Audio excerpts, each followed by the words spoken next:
tonight we have tomatoes, Sicilian style, cooked by Alexis Mourre, the president of ICC Court of Arbitration. And my name is Vladimir Khvaley. I'm sitting in my isolated dacha close to Moscow, as I believe many people are. And my question to Alexis is, Alexis, what we are going to cook tonight? Hello, everyone. Happy Easter. So tonight, first of all, I have to make a disclaimer because I think it's the first time in my life I cook anything. So the result will be what it will be, but I got classes from Claudia, my wife, she's here.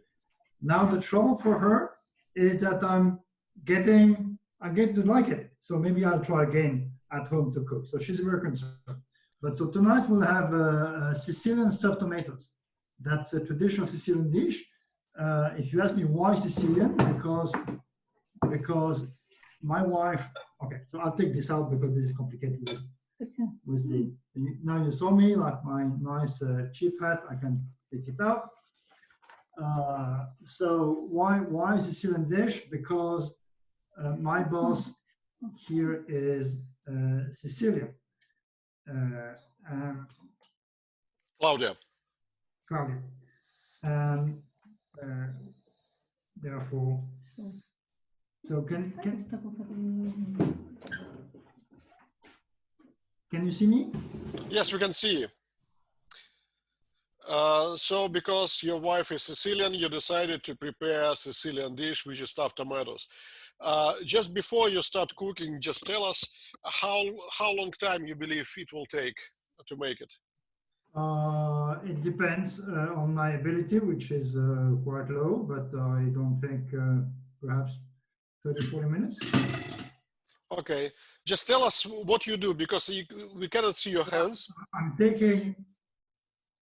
It's not a theater because I have someone blowing to me what I should do and not do. So I take the tomatoes. Yes. And I cut the hat like this. Okay. Yes. And I put the tomato. You cut the hard part of it. You take it away. It's not good. And then you put the internal part of the tomato. Take it away, and you put it into the dish. Here. If you just put camera down, so we will see what exactly you are doing. So you took the tomato here. Okay. Okay. And then when the tomato is empty, yeah, you put it into a plate here. Okay, so you separate tomatoes, the cover of tomato from what is inside. What is inside you put in one place and tomato in another place, right? So you do like this. Try not to cut the bottom of the tomato. And try not to cut your hand, because we're very concerned. Not to cut my hand. And then you empty the tomato with your finger. And you put the empty tomato into the plate. And the internal part of the tomato is supposed to be in there, and the water goes down into the plate. Okay. Okay.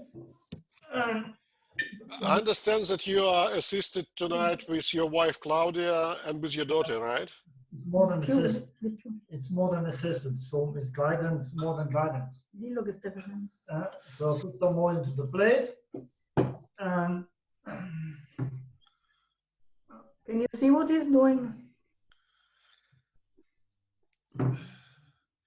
No, we cannot see. Could you put it down, what he's doing? Can you put it down? Oil into the plate. Ah, okay. Oil to the plate. Okay. So then I go on. So you said we need 15 tomatoes, and 15 tomatoes is for how many people? For 3, 4, 5? 2 tomatoes per guest, I would say. 2 tomatoes per guest. So 15 tomatoes is for 7.5 guests. You could be 6 persons. Yeah.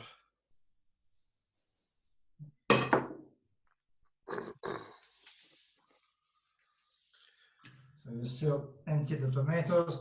I should try to accelerate, otherwise we'll never make it in 1 hour. So these are 4. Yeah, I don't know whether you could make cooking and answering my questions. Well, I'll try at least. At least try. Yeah, I understand that you are not in Paris now. Where you are? I'm in Normandy, in the countryside. Ah, in the countryside. Okay. So you're in isolation with your wife and with other family members? I'm with 2 of my. Can you see me? Yes, we can see you. Oh, Yes. I can't see. Okay.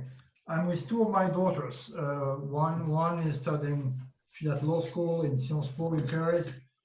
The other one is still in the college. And my eldest daughter, she's studying medicine. She's helping in Paris at the hospital. She's on the front line with COVID. We're very proud of her. Oh, really? Yeah. We hope she's okay. Yeah, she's okay. She says she got COVID already, but I'm not sure. She's got COVID already, but she has recovered already. Many people get COVID, they don't realize they're asymptomatic. So she says she got it, but I don't know whether that's true or not. But anyway, it's fine. Yeah. And what is the situation generally in France? We're all confined, all locked until, you know what? I'll tell you, until this bottle empties, we remain locked. That's the Normandy. Calvados. Calvados, you know that? Yes, of course. Almost as good as vodka. Almost. So as long as the bottle is not empty, we can stay here. When the bottle is empty, we'll be in trouble. Yeah, we need to go to some countryside and find a place where I could get some Calvados from some French old men who have real homemade Calvados, right? Exactly. Okay. Now the 7th tomato, so we're getting there. Okay. So you're staying in your countryside with your family, and what about other ICC staff? Are they also working from home? So they're all working from home. Essentially, we have management with Alex and Nana. They're really doing an excellent job at the moment. They go on turn at the ICC in office to manage notifications and DHLs and that kind of stuff. But essentially, people in the secretariat work from home remotely, and it works very well. What about court committees and the plenary sessions? They take place as usual, all by video conference, but they all take place. As you know, we have 3 or 4 court sessions every week, including plenaries and special sessions, and they all take place normally. The ICC, the court is continuing its activities normally, irrespective of COVID.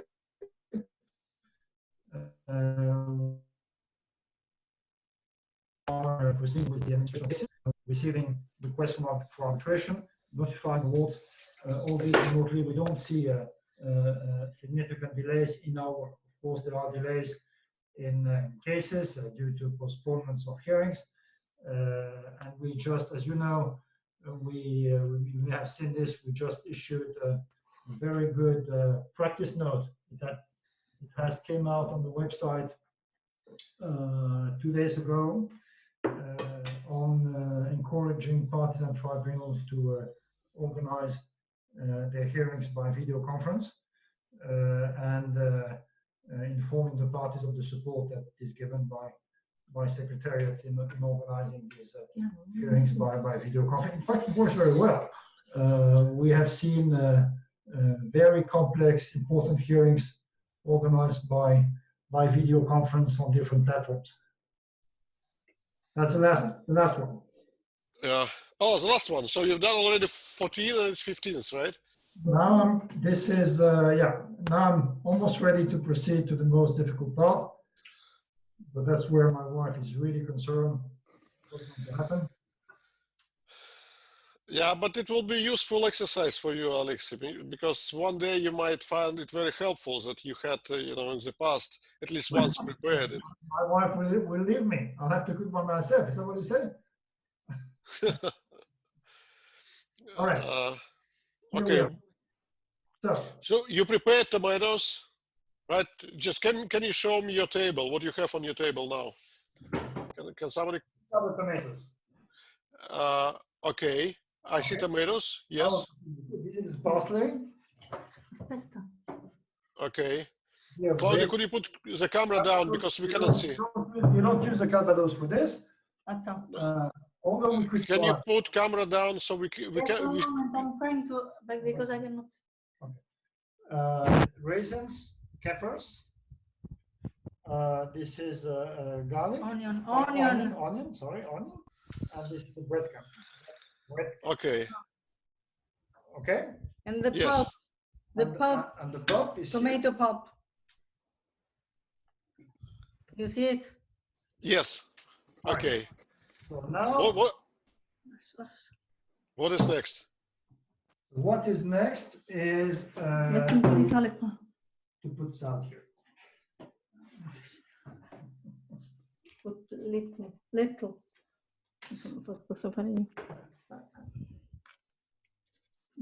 Stop. Okay.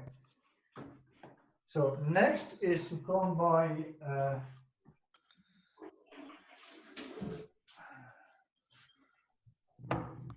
all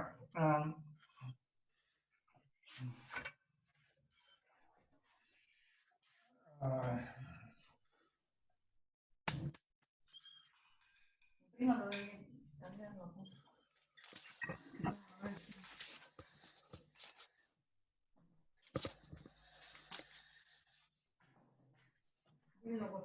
She has a very hard, my wife, she has a very hard time in letting me do things by myself. So you took some lessons. It's not first time you're cooking it, right? Well, not really. She showed me 3 days ago how to do it, but I'm not sure was it. So I put some olive oil. Can you see? No, we cannot. Tell me when you see. Okay, now we see. Yes, now we see. Yes, good. Yes. A little more. Okay. That's fine. Don't you think some Calvados would be good in there? Calvados, I believe, should go separately, no? Well, Calvados separately, you can use in many ways. You can drink it. Yeah. You can do frictions during the night. You have rheumatism. Okay, so now we will put the Onion. Okay. Okay. So this is the unpleasant part of it because you get to cry with this very easily.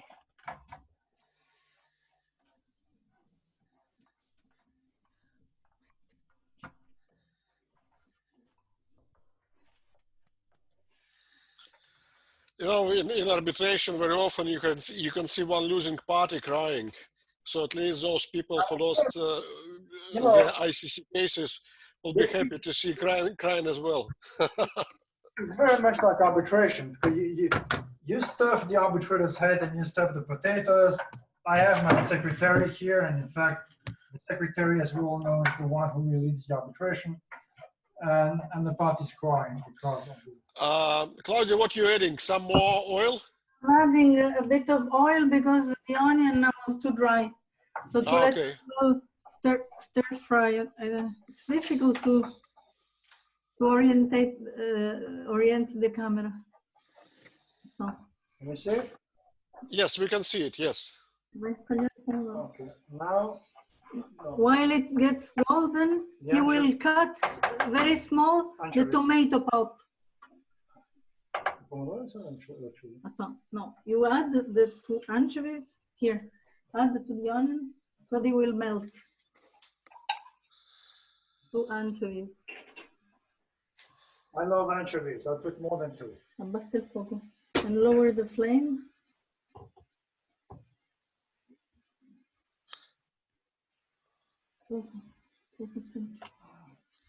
I've got a message from Ekaterina Givnova saying to all panelists, please tell them to turn the camera using a little icon with a camera and arrows so they can see what they show.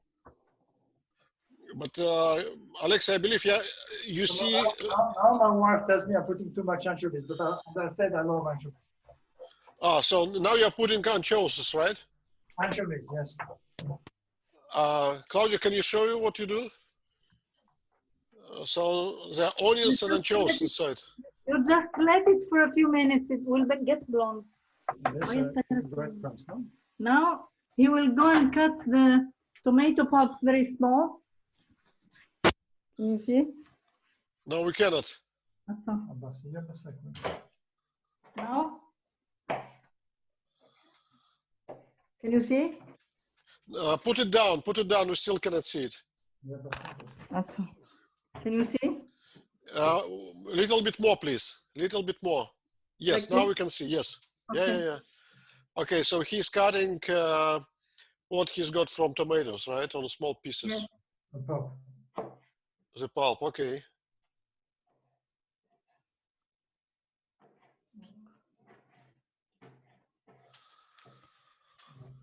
Now that's where I really risk to cut my finger, but Yeah, please don't do it. okay, more or less. Here we are. Now I'll put this into the fire. No, prima la mollica, scusa. Okay, so first the breadcrumbs.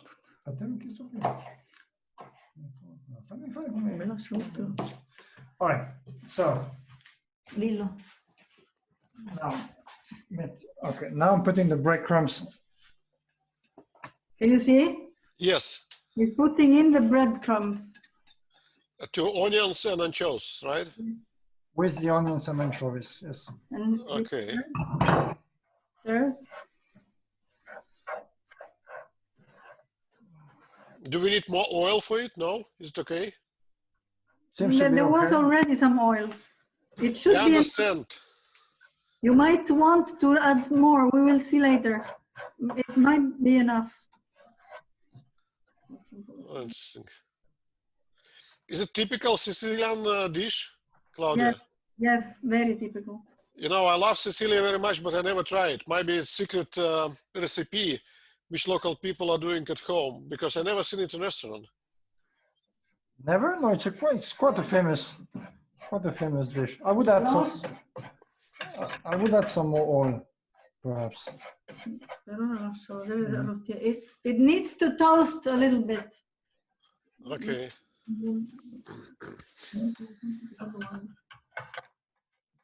In the meantime, you can go on with the interview. Oh yeah, well, I'm a little bit hesitant to do it because Alexis is doing cooking, and I am afraid that if he starts answering my questions, then we will do something wrong. I still believe we will have some time when he will put it in oven. What is next step? Well, next step is to put the tomato. Tomatoes. So you put tomatoes in the same mess which you created? Yes. You put the tomatoes inside. Can you see? Aha. Yes, we can see it. Yes.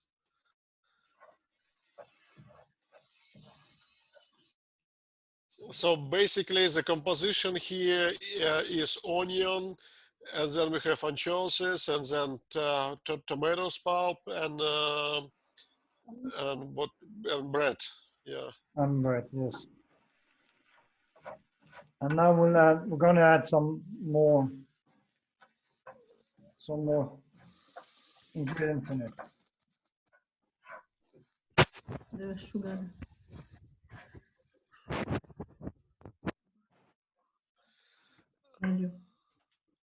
Oh.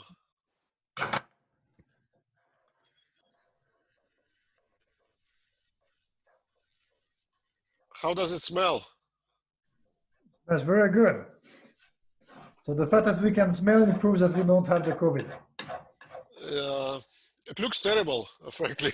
I think I should add the parsley, right?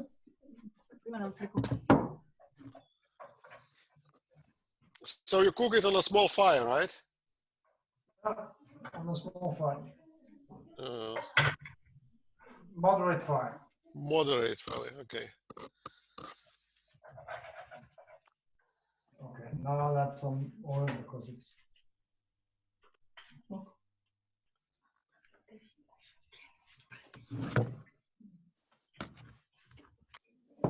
Tieni questo che si vede. Tienila tu sulla padella, tienila.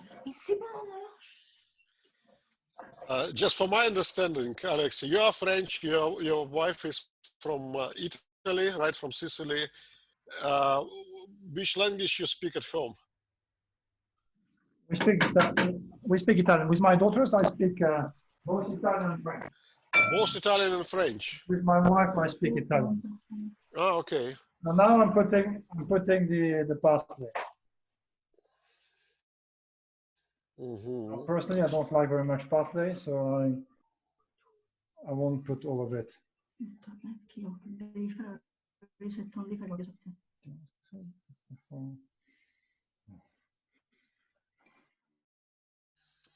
And where did you learn your Italian? My mother is Italian. Oh, your mother Italian, and okay, so this is why you speak French and Italian. Yeah. And also you speak Spanish, right? I do speak Spanish, yes. And English, I understand. And yes, English, of course, yes. So how many languages do you speak? And some Portuguese. And some Portuguese. And Oh, unbelievable. But my work languages are essentially English and Spanish. At times, I think I will lose my French because I rarely work in French, which is a pity. I really work in English and Spanish. So Yeah. now I'll put capers into. Capers? Yes. Do you see it? Yes.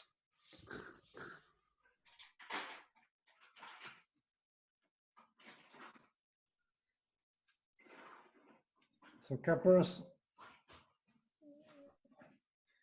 and pines.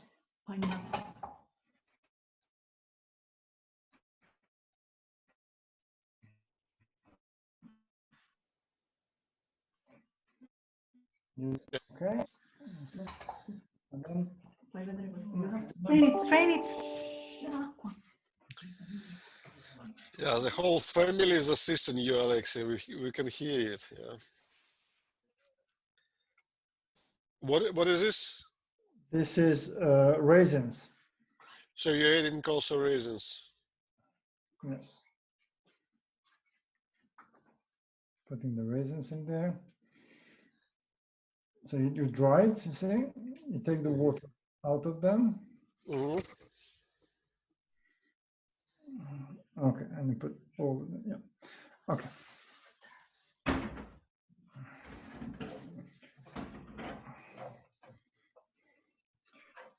So now we're almost done. Sorry for asking, where is the meat or fish? There is no. There is no meat. It's only bread and tomato. There is no meat. There is anchovies. There is another recipe which is done, but I don't think it's Sicilian. But this one is only done with bread and tomato. But some do it with meat, in fact. Fish, I've never seen it. No, but you put some anchovies. Anchovies, yes. All right, then I think I should let it for another 5 minutes, and then we'll be done. So basically, you prepare this mixed, and then after it's ready, you put it inside of tomatoes. Is it? Exactly, and then you stuff the tomatoes. Oh, okay. You put the tomatoes in the oven for how long, Claudia? 45 minutes. 45 minutes. 45 minutes. Yes. Unbelievable. Why is it unbelievable? Well, because tomatoes in 45 minutes in oven, will dissolve. No, they won't dissolve. They won't dissolve. It will be nicely crispy on top, and it will be very good. Okay. And then we'll have some time to ask you questions. You can go ahead with questions whenever you want. Okay, and if you do it in parallel, it's fine. Okay. So now I'm told by the boss that I can start stuffing the tomatoes. Okay.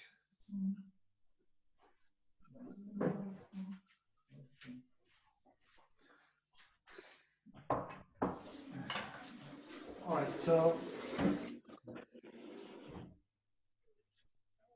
right, so now I need a spoon.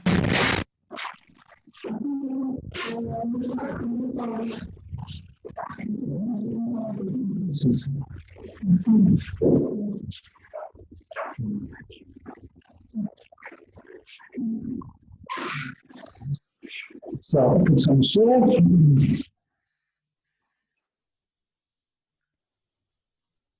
All right, and with this, we're done now. So I'll start stuffing the tomatoes, assuming you can see. Yes, we can see it very well. Yeah. Very well. All right, so you take each tomato and you stuff it. You have to really stuff inside. I didn't ask you about tomatoes. Are they special Italian tomatoes, or they're French tomatoes, or there's nothing special? These one are French tomatoes. French? Yeah, these one are French tomatoes. We bought them here, I think. Yeah, okay. Okay. But of course, in Sicily, tomatoes have a different taste, more tasty. Oh, everything in Sicily is more tasteful. Stuff them. I'm closely watched by my wife and by my daughter, so if I don't, I'll be in trouble. So far, it looks pretty good. Yeah, it's good. It's a simple dish. It's very good because you have the capers and the raisins and the anchovies. If I were allowed to change the recipe, again, perhaps I would do with the parsley, which I don't like, and then add some calvados. But to oil when you're cooking? I'm not allowed to experiment. So when you're alone, what do you cook normally if you're not with your family, or you go to a restaurant and have it at when I'm alone? Yes. The first time in my life I cook anything. Normally I go to a restaurant. When I'm alone, I have a very nice restaurant. I think you came to my restaurant down my favorite. Yes. I have a nice andouillette or a nice boudin au porc. Only I eat at the restaurant when I'm alone. But now maybe I'll try to cook stuffed tomatoes for myself. Yeah. Okay.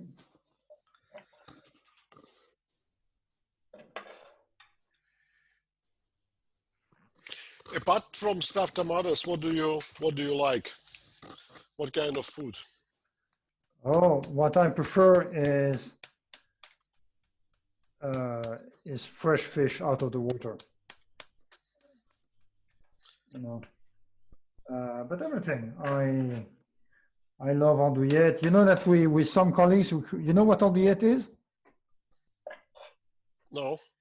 An andouillette? Oh, it's kind of it's a French sausage made of I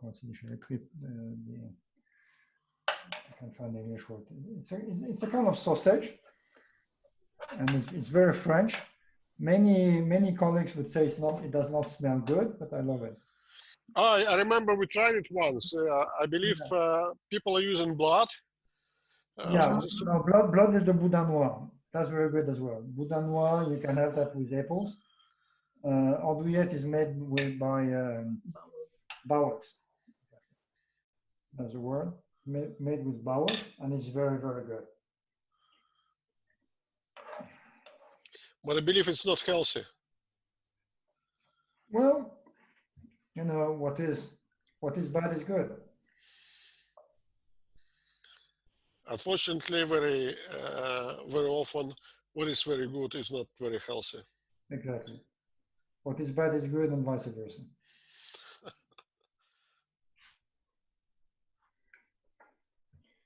All right.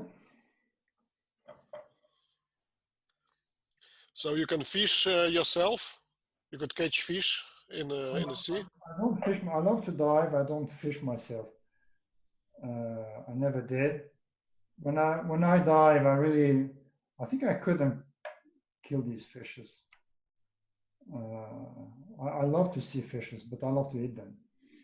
Yeah. Well, I have now a nice photo to show people. Just a second.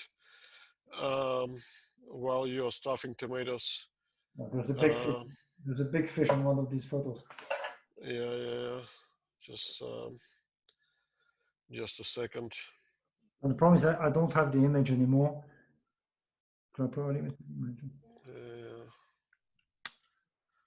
I believe this one.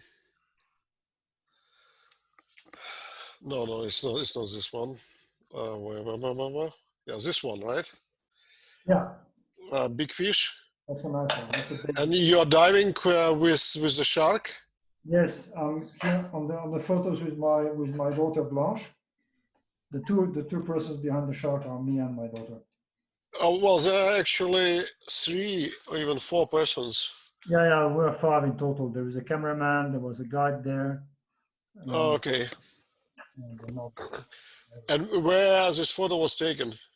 That's in Yucatan, close to Cancun. Oh, okay. So you're a good diver. No, I love to dive. Yeah, I love to dive. You told me once that you like diving and you could dive for a pretty deep sea. Well, it depends whether you were with tanks or not. If you're with tanks and oxygen, you cannot go that deep. But yeah, I would go down perhaps 45, 50 meters maximum. 45, 50 meters. Yeah. Oh, interesting. Yeah. If you go below that, then the oxygen becomes toxic. And you're also skiing, right? Yes. All right, now. Yes. Just a second. I show again the picture. And Claudia will put the tomatoes in the oven so that I can talk with you. So perhaps you want to see. Do you want to see how she puts the tomato in the oven? That's nothing special. What is the temperature in the oven? It's now this oven. This is a very old cooking. What do you call it? Well, so the oven is not a very good one. I put it 220, but 220. Okay. Probably 200, 210 is enough. You just watch the tomatoes when they are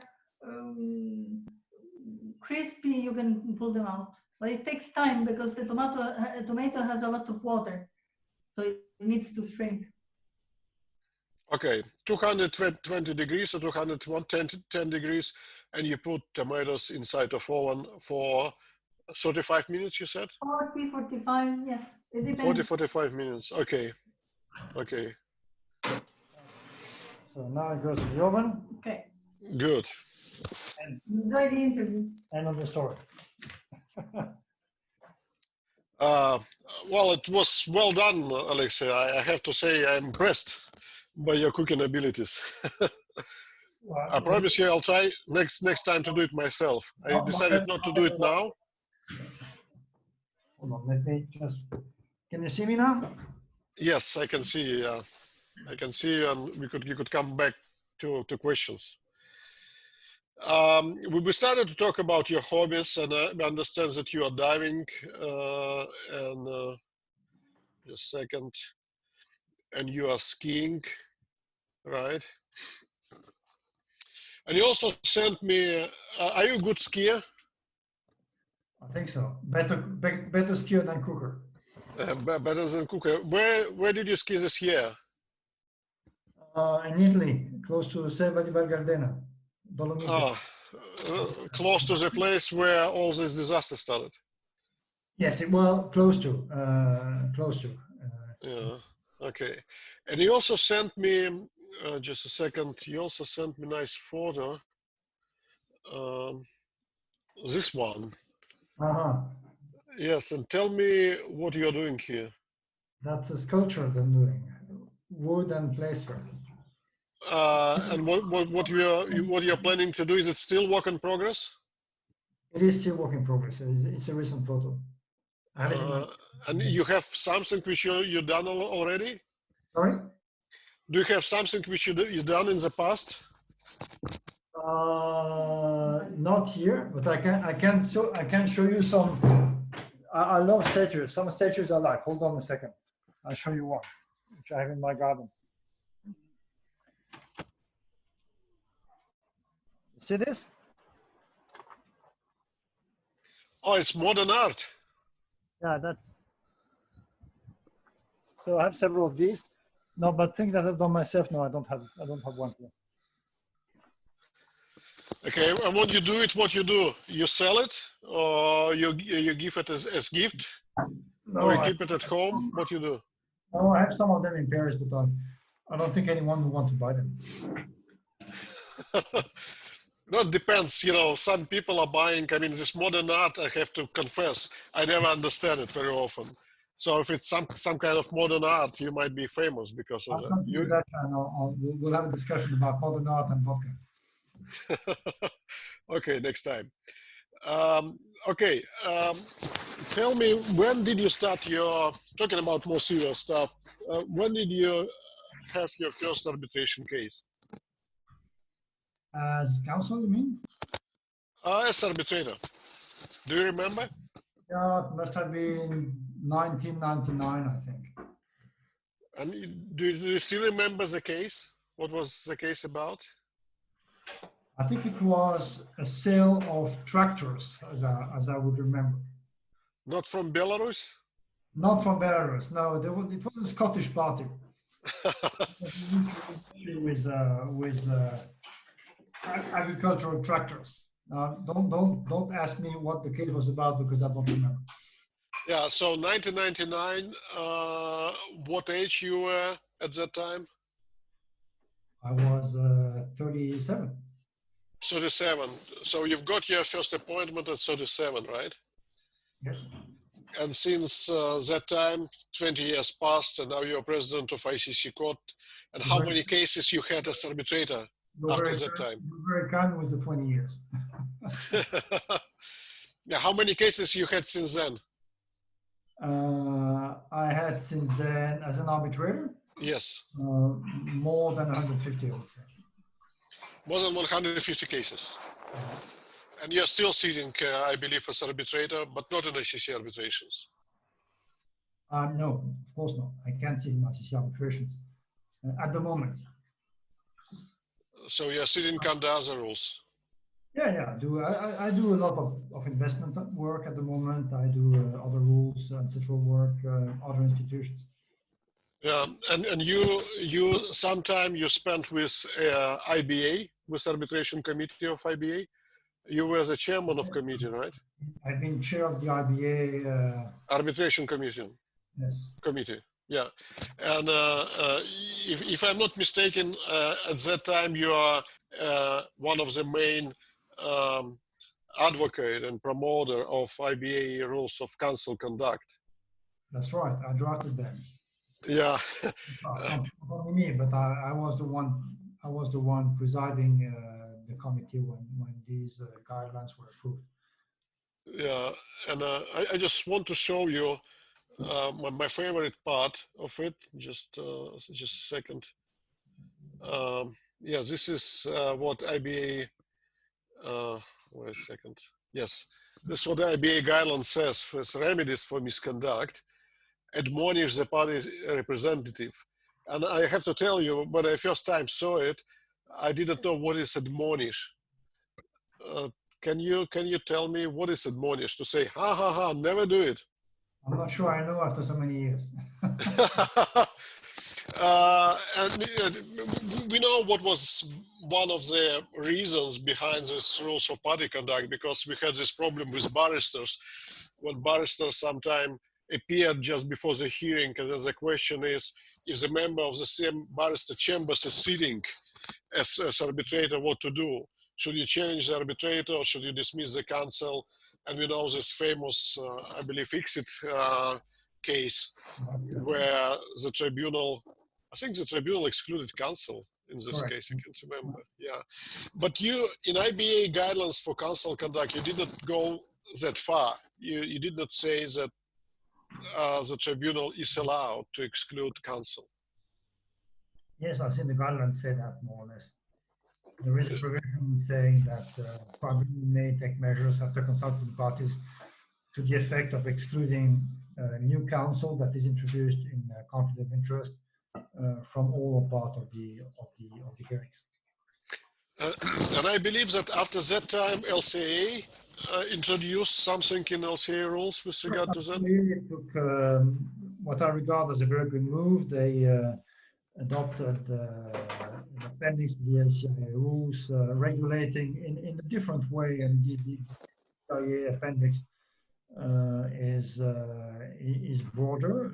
It gives quite broad powers to the tribunal, essentially based on the same principle, and that is that counsel have the duty to arbitrate in good faith. I think the LCIA move was a very good one. I supported it at the time. The ICC took a slightly different approach by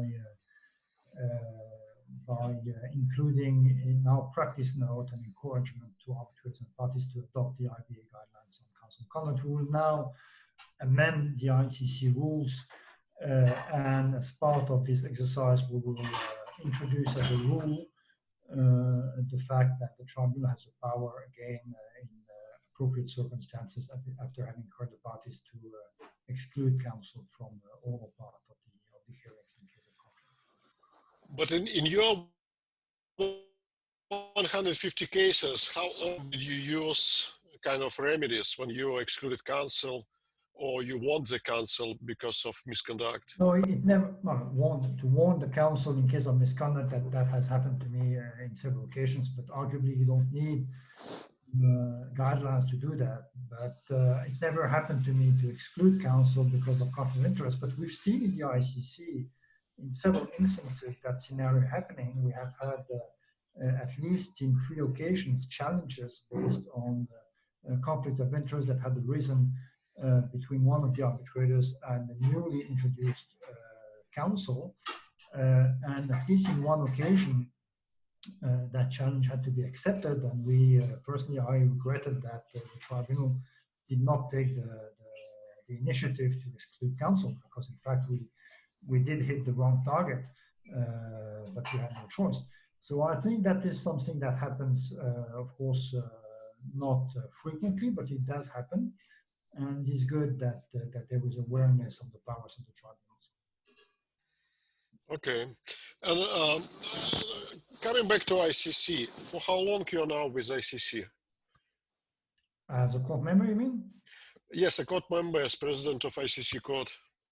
Well, as you know, I've been elected president in July of 2015, and before that, I've been vice president of the court for 6 years. I became vice president of the court in June of 2009. Yeah, so we were, I believe, started at the same time. Yes, we did. We started as vice president on the same year. Yeah, I just want to show you again some chart. Wait a second. With ICC statistics, you'll see that the number of cases is growing. although from 2008 until 2015, the number of cases was more or less flat, because normally between crises you do not have rise and you have peak, but I believe this peak is pretty specific to some like class arbitration cases. What you see here is it's an interesting chart, because what you see here is, first of all, total number of cases has tripled in the past 30 years. There is a point in time between 2005 and 2009 where there's a very sharp rise, and then from 2009 until 2015, essentially it's flat, and it goes from 817 to 801. We now have a situation, 2016, it's a bit of an outlier, because amongst these 966 cases, we had about 130 cases that originated from a collective action in California, very small cases. So the real number in 2016 was more 830, more or less. But we now have a situation where we are back to a growth, which is a modest growth every year, but it's a steady growth. So it's not like anything like a 10 or 15% growth per year, and I think that is completely understandable due to the fact that the ICC is a traditional institution, well established, and of course we don't have the same kind of growth than other younger institutions. But it is a growth, and it is sustainable and steady, and that is good. I think when you read these figures, you have to read them also in conjunction with the average value dispute, which is, I think, different in the ICC context than in the context of other institutions. But we see a growth now. When I came in back in 2015, I remember saying at the time that I would have liked in 6 years to bring the ICC to 1,000 new cases per year. We will not get there when I leave next year. But I think that the fact that the ICC has maintained its market share in a market that has completely changed, which is much more competitive, now is in itself a success. Yeah, and you know that ICC court is expanding its presence around the world. I believe ICC is the only institution which is doing it, because in addition to headquarters in Paris, in 2008, ICC opened a case management office in Hong Kong. Then in 2012 in New York, then was a rep office in Shanghai 2016, in Abu Dhabi 2017. Then was opened again case management office in Sao Paulo in 2017, in Singapore, in Tunisia. So ICC court has several case management teams around the world and rep offices. Is it part of ICC strategy not to be just Paris-based organization, but make case management closer to regions?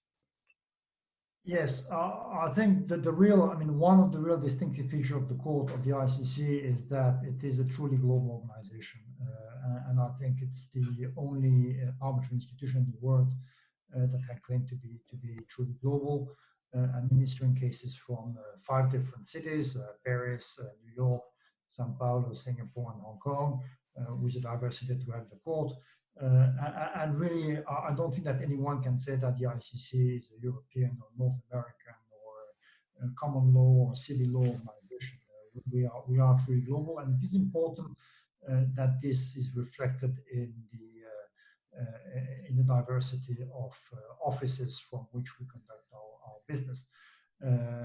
Another important aspect of this strategy, as I would say, is the fact that as part of the changes that the market has undergone, we now see more expectations that institutions be closer to their market.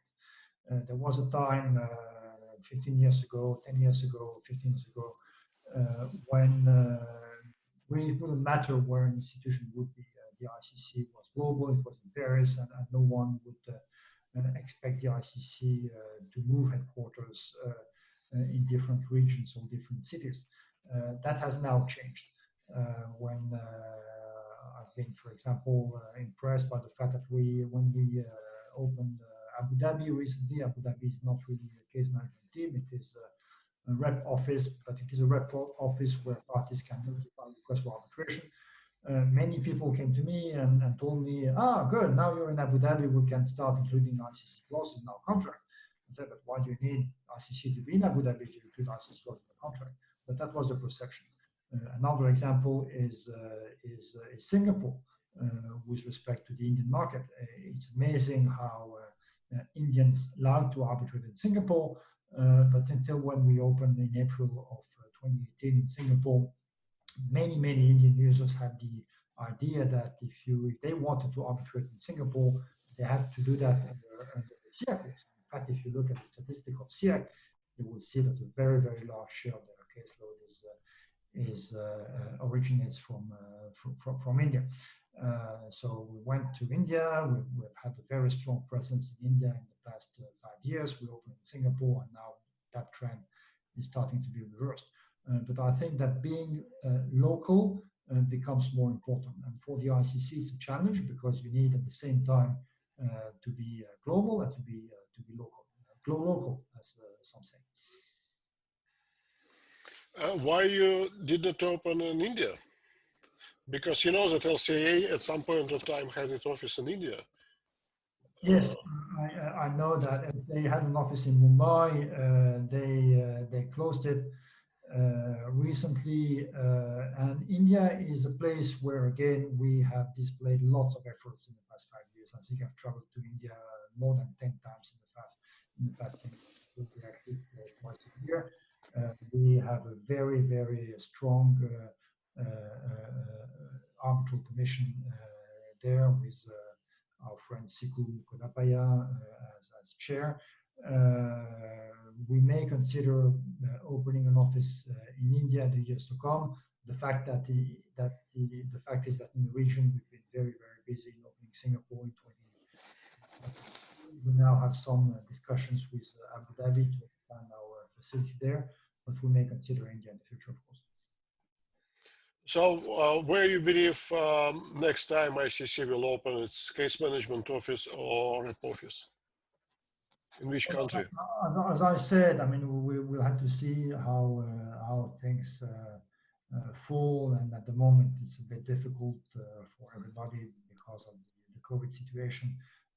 But I'd like to expand our office in Abu Dhabi to become a case management team. I want to show you also some interesting statistics with regard to languages of ICC awards. And you see here the diagrams for 2000 and 2018. And in terms of prevailing language, it's still English. 20 years ago, it was 75%, in 2018, 79%. But also interesting that in 2000, French was the second language. 16% of the awards were issued in French, and now it's only 7%. And we have more Spanish and Portuguese awards. Does it reflect the general trend that French is becoming less popular in international arbitration, and English is more popular? And then we have, Spanish world and Portuguese world, which I believe is Brazil. What is your observation? If you'd like to say, Vladimir, that France is slowly and softly slipping into irrelevance, that might be a good example of it, unfortunately. But I think, apart from the joke, yes, it's true. French is less relevant now. Portuguese is more relevant. I'm surprised by the 5% for Spanish cases. I thought that was more than 5 because we have lots of cases in Spanish language. Without any doubt, English remains a very dominant language in the world of arbitration.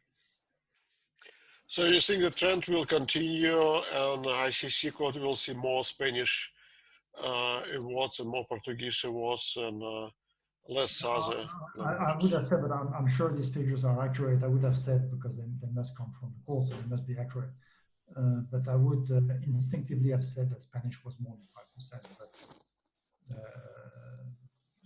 yeah. there's also another interesting chart, which shows average amount in disputes.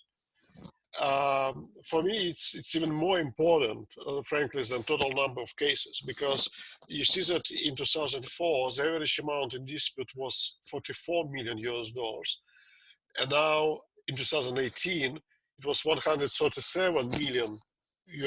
This is average amount, and for me, it's a lot.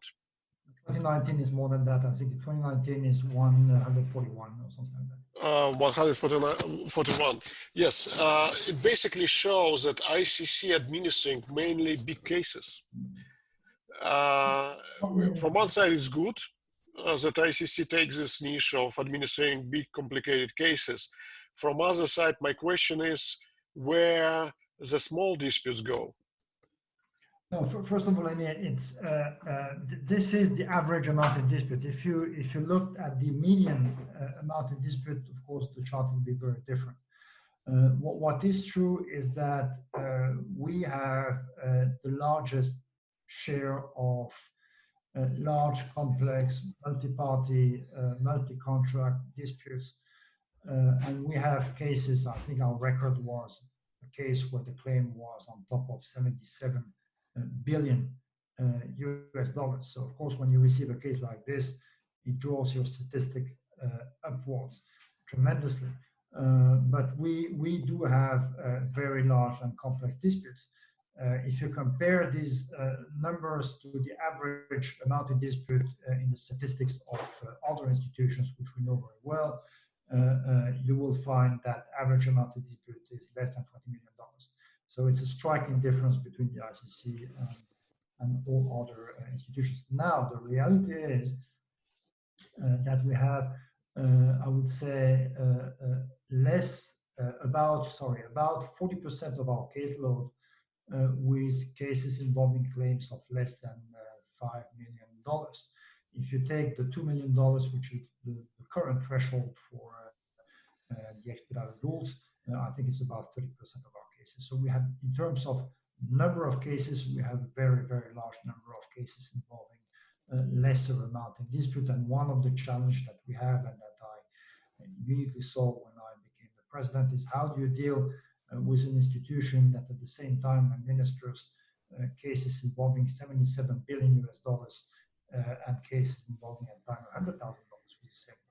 So you need to treat these cases differently, and that's what we have done, of course, with the expedited rules. But we have in terms of the caseload, a large number of cases involving much lesser amounts of disputes.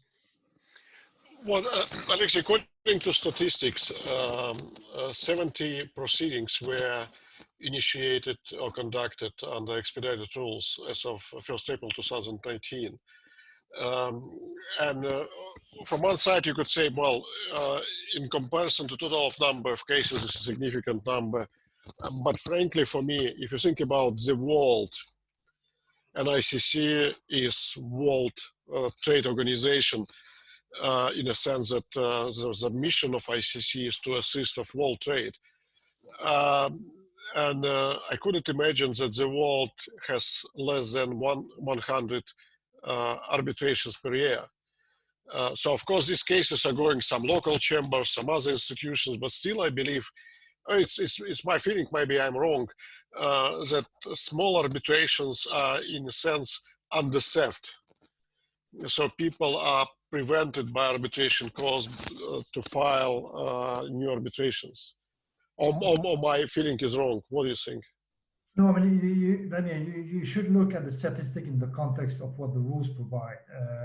And as you know, expedited arbitration proceedings do not apply retroactively. They only apply to cases introduced as from the 1st of March of 2017, but based on arbitral agreements that post-date the 1st of March of 2017. So that explains why the number of cases under the APP is still low. But because it is an opt-out and not an opt-in, mechanically you will have a much larger number of EPP cases coming in the years to come.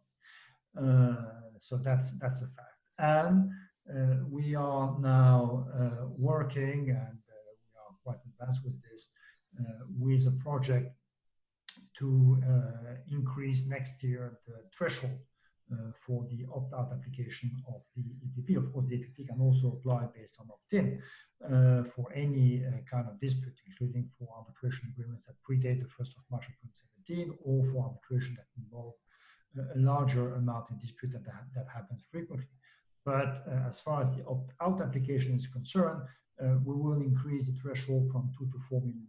That means that with time, the caseload under EPP will increase and will, in the years to come, represent about 40% of our total number of cases, which is now 1,600 cases. So that will be very significant. You said that you see the major difference between ICC and other institutions is that ICC court is, as you said, truly international. So it's not linked to any particular seat or particular country. If you say how ICC court is different from other institutions apart from that, what else you would say? I mean, how are you different from LCA, SIAC, I don't know, HKC, Vienna Center? Where's the major differences?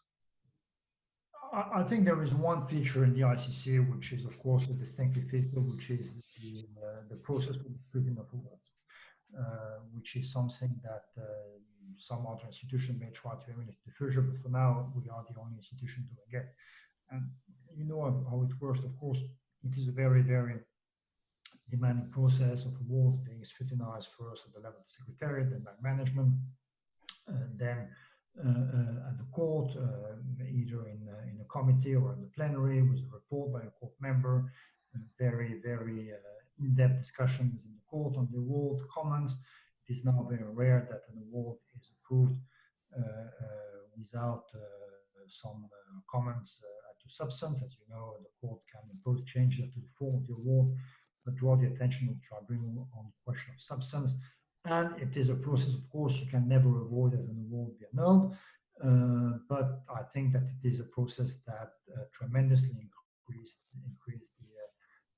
the level of quality of award, especially in an institution which is less homogeneous, I would say, than others in terms of the cultural background of arbitrators, of the kind of work that it gets. We have, again, the multi-billion cases with very experienced arbitrators, but we also have less smaller cases involving at times first-time arbitrators, at times arbitrators from different jurisdictions, where the arbitral culture is less established, and it is important that the court provides that kind of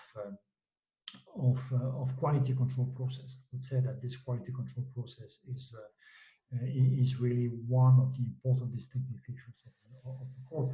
The other one is, and this is not cheap advertisement, I really mean it, it is the way in which the Secretariat monitors the arbitration, attempt to time limits, looks at what happens. When a tribunal is late in making the award, you can be sure that the Secretariat will write or call. That does not happen far from that in all institutions. By the way, how our tomatoes are doing? Can you check the status with Claudia? Oh, the tomatoes. Let me see. I try to show you. It's a bit early, but they look very nice. Can you see? Oh, yes. We can see.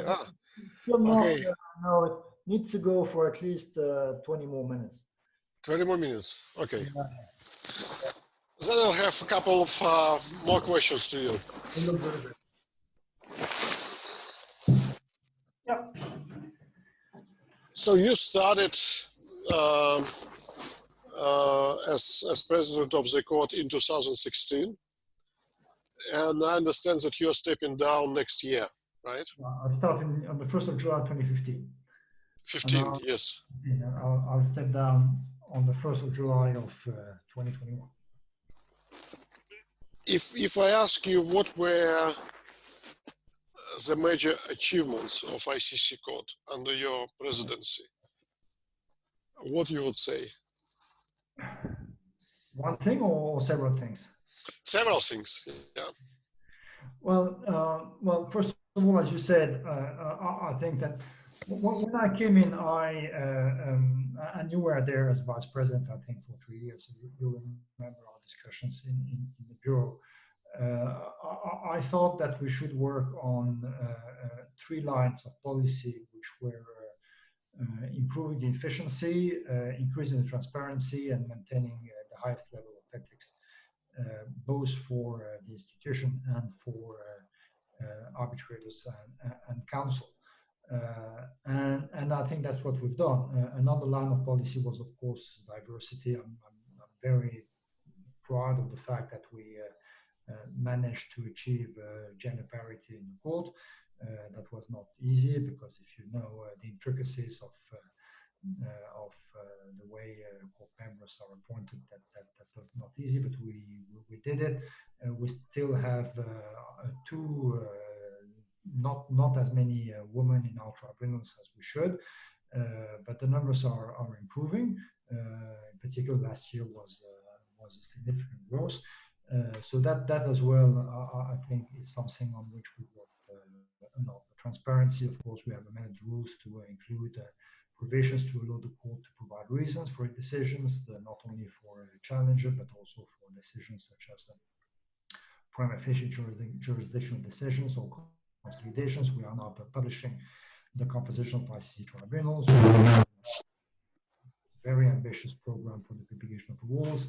We have introduced the expedited rules. We have created a time limit for the submission of draft awards to the court. We have introduced good guidance, I think, in our practice note on disclosures on the part of arbitrators. So many things have been done. I have to say it's a collective achievement of all court members and all members of the Secretariat, and I have to say that I've been completely and magnificently supported by Alexander Fesses and Anna Serra Maura and Zila Filippi.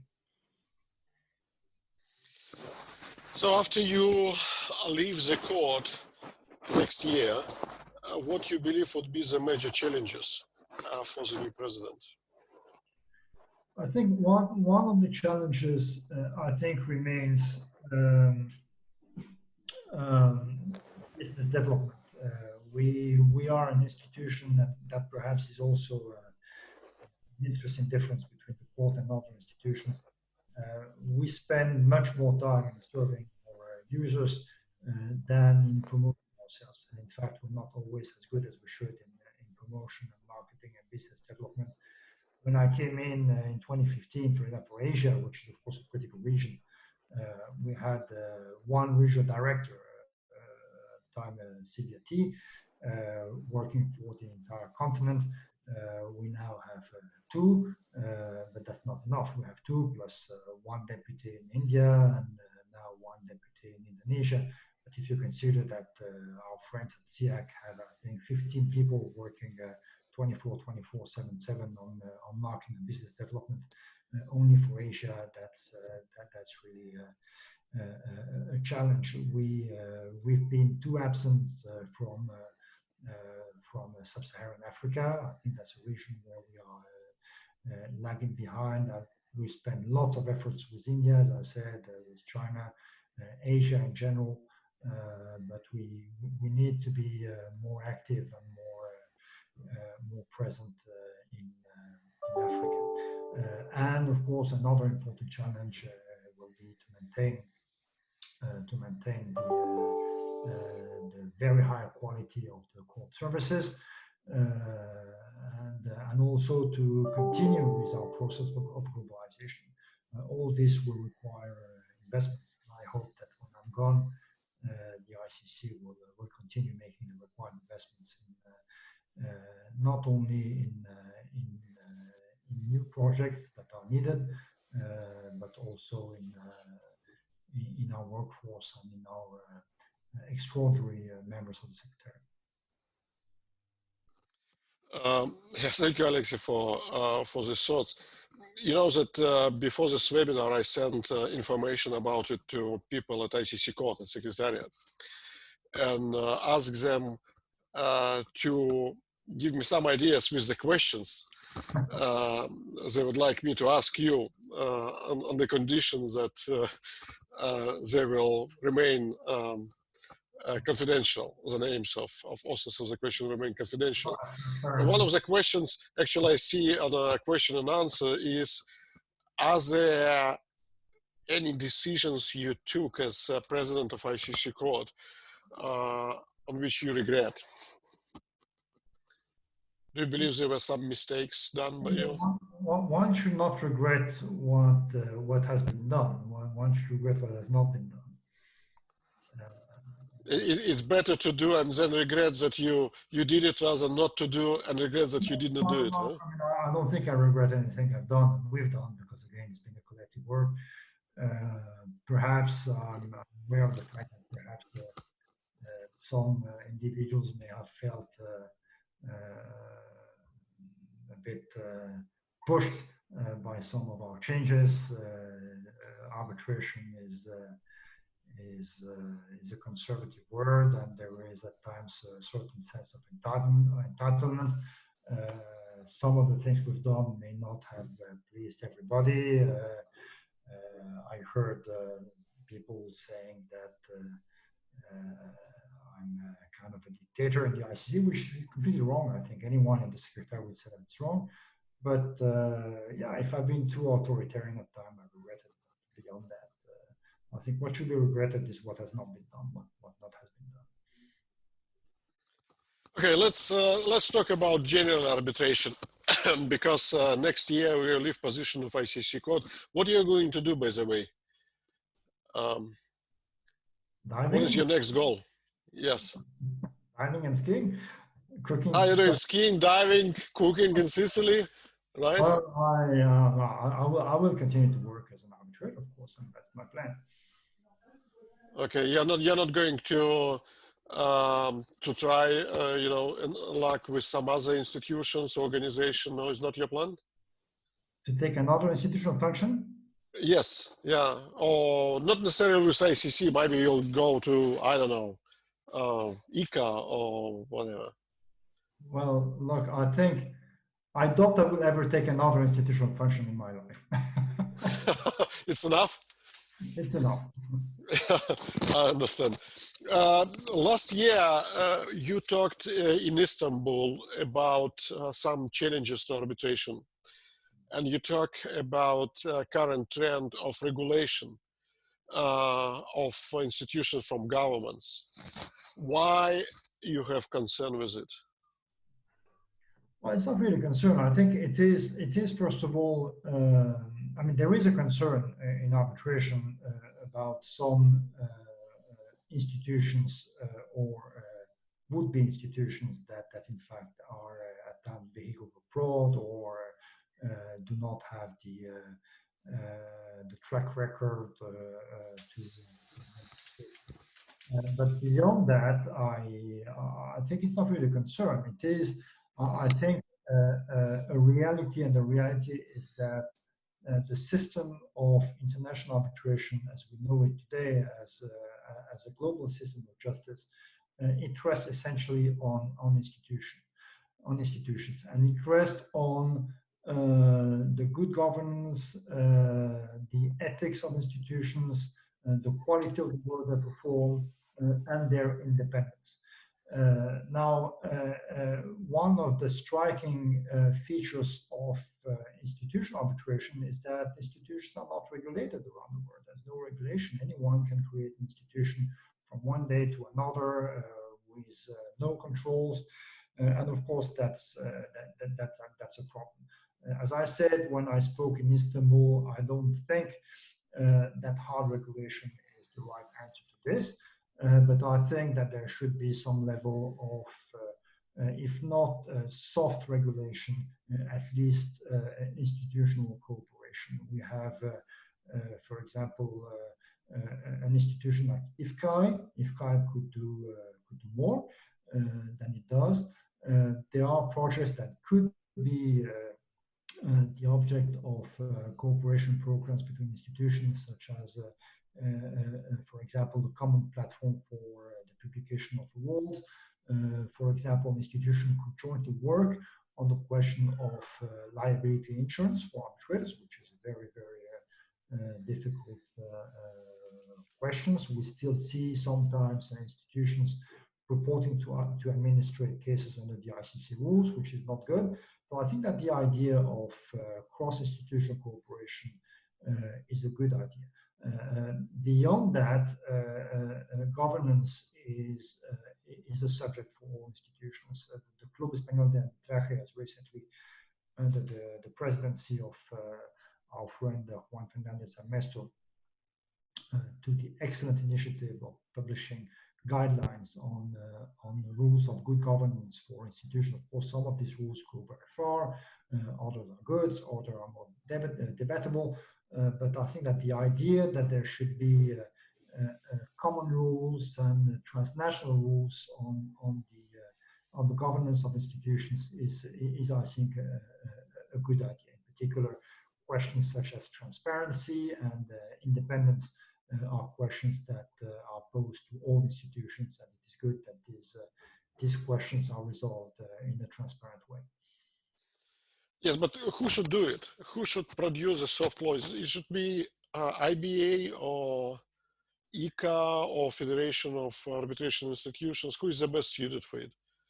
Well, I think we're not there yet. I think that we should perhaps start with identified projects. I think ICA is working on something like this.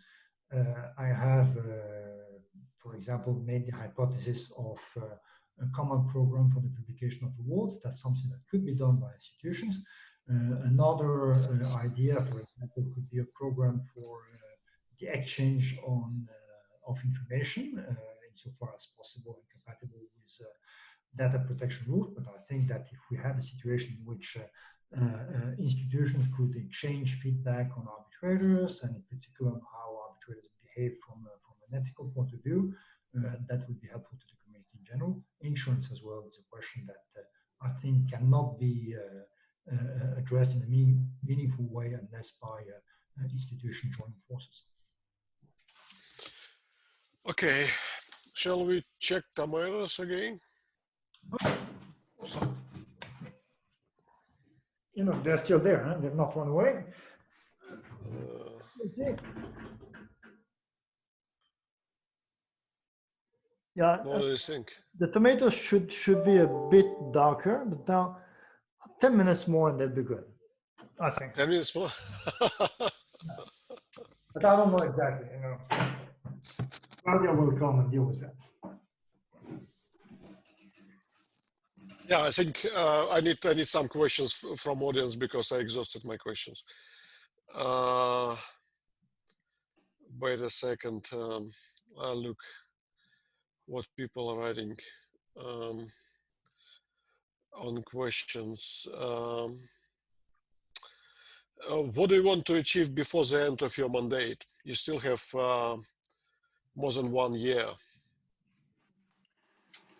Well, we have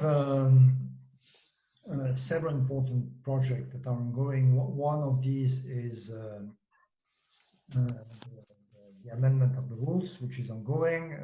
This was supposed to be to come before the Commission this month for a second round of discussion. It has been discussed in Seoul in September already. Unfortunately, due to COVID, the Commission could not take place. It's been postponed to July. Now I think it's quite unlikely that the July meeting will take place, at least physically. It will have to be, I think, by video conference. But this is a project that needs to be achieved by the end of this year. We now have launched the process for my succession. There is a selection committee, so that's an important project as well that needs to be completed by the end of the year. And it is important that my successor is in place early enough to have a proper transition, and he or he will have to work with me on the appointment of new court members, because the court will have to be renewed as well at the end of June of 2021, and to appoint its vice precedents. I mentioned our cooperation with Abu Dhabi, which is important, and I want to, as soon as we're able to travel again to visit many of our friends in Africa and some parts of Asia before I leave. But there are still much to do, and I'll remain active until the last day. Don't worry. Yeah, we've got a question from Moin Naderi from Tehran, Iran, and he says, or she, sorry. The question is, expedited arbitration somehow limits the length and scope of the submissions and even could result in decision on the dispute without hearing. Do you think that the growth of adopting expedited arbitration rules by institutions could reshape the matter of arbitration advocacy? If that is the case, could you please tell us how? Well, surely resolving a case in 6 months from the case management conference, as our rules provide, requires a certain level of cooperation between parties and counsel. Now, what is really interesting about, and you showed the slide before showing that we have so far roughly 50 awards made under the EPP. And what is really interesting is that almost all of these 50 awards have been made within the 6-month time limit, or with very short extension, a couple of weeks or perhaps 1 month. So it works, the system works. In many instances, you had no document production, which is something I know you like, Vladimir, or no evidentiary hearing. But in most of the instances, the award was made within the 6 months. So that shows 2 things. First is that parties and counsel and arbitrators can come together and cooperate in a very productive way in making arbitration much more efficient than it otherwise is. And second, that the idea that arbitration necessarily takes years and costs millions of dollars is not always true.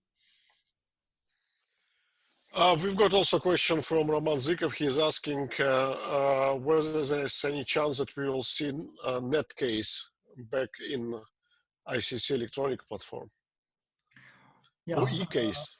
I hope so. This is one of my regrets, even though the suppression of net case predated my term, but I think that it was not a good decision. And we've been working in the past. It's incredibly complicated and difficult. We've been working in the past 5 years almost on a new IP platform for the court. It is not. It is now done, and I have to say that Anna Serra Mourre has done an amazing job on this. I think it's been really a pain for her, but we're now out of this. We will now need to offer more performing online arbitration platform to our users, and that is going to be an investment for the ICC. But this is one of the things we will now start working on. Question from Gran Hanisian. In the US, there is a consensus that increasing the threshold of expedited rule cases to 4 million may hurt ICC arbitration, since parties will not be able to appoint their own arbitrators in such cases. What do you think about it? Because, as you know, under expedited rules, it's normally ICC court appointing the sole arbitrator, so the parties will lose the ability to appoint arbitrator. Yes and no, because most of the clauses provide for one or more arbitrators. Most of ICC clauses are open clauses. At the end of the day, clauses providing for 3 arbitrators are quite rare. And as you know, the practice of the court has been since before the expedited rules to appoint a sole arbitrator as a matter of principle in each instance in which the amount exceeded was less than $5 million. So it's not really a change. I mean, for these cases now the threshold is 2 million. It may increase to 4, but for these cases it would normally be sole arbitrator anyway. The real change, and the only change, is that whenever the arbitration agreement was for 3 arbitrators, and then the court may appoint 1 sole arbitrator and depart from the clause. But in the 70 cases we had so far, we've not seen that happening very often. That's not okay, good, Alex. I think our tomatoes are done. Can you check it again? Because we almost 1 hour and a half after we started, and I believe many people are hungry because I'm getting more questions about food and wine than about arbitration. The eggs are almost done, and well, I wish I could offer you a nice glass of wine. Well, Alexei, we decided not to advertise wine because otherwise we might be restricted on YouTube as a program advertising wine. But I already advertised the Calvados, so you're done with this. We will cut it. Claudia, oh, can you? Yes, this looks excellent. It's perfect. Yeah. Okay. Some water that should be absorbed, but another 15 minutes and it's ready. It's the first time experience for me. For the first time in my life, I will eat a dish cooked by me. But by the way, I have to make a correction on this. I'm very good at doing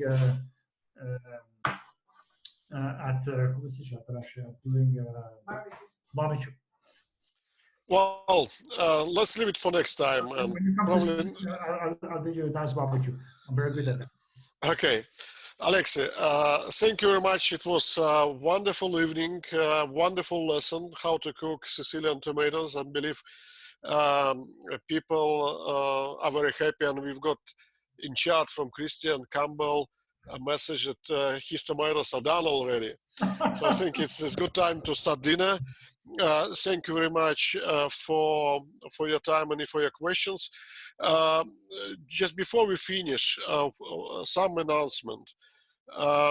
Because of current coronavirus situation, for those, we are not charging for webinar, but if you like the webinar, if you like the video interview with Alexis, we'll put here a website or fund which accepts donation to help fight against coronavirus.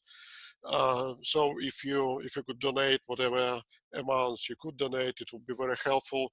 Again, it would also help, I hope, Alexis' daughter, who is working now in French hospital in the front line against coronavirus. Interview was taken by Vladimir Khvaley, the chairman of the board of Russian Arbitration Association, and partner Baker McKenzie Moscow. We will see each other, Alexei, if you find time, on Thursday by lunchtime. On Thursday, we will have Kevin Nash from Singapore, and he will be preparing spare ribs. Good. So stay with us, enjoy time staying at self-isolation, cooking nice dish and talking to nice people. Bye-bye, Alexis. Happy Easter. Bye-bye.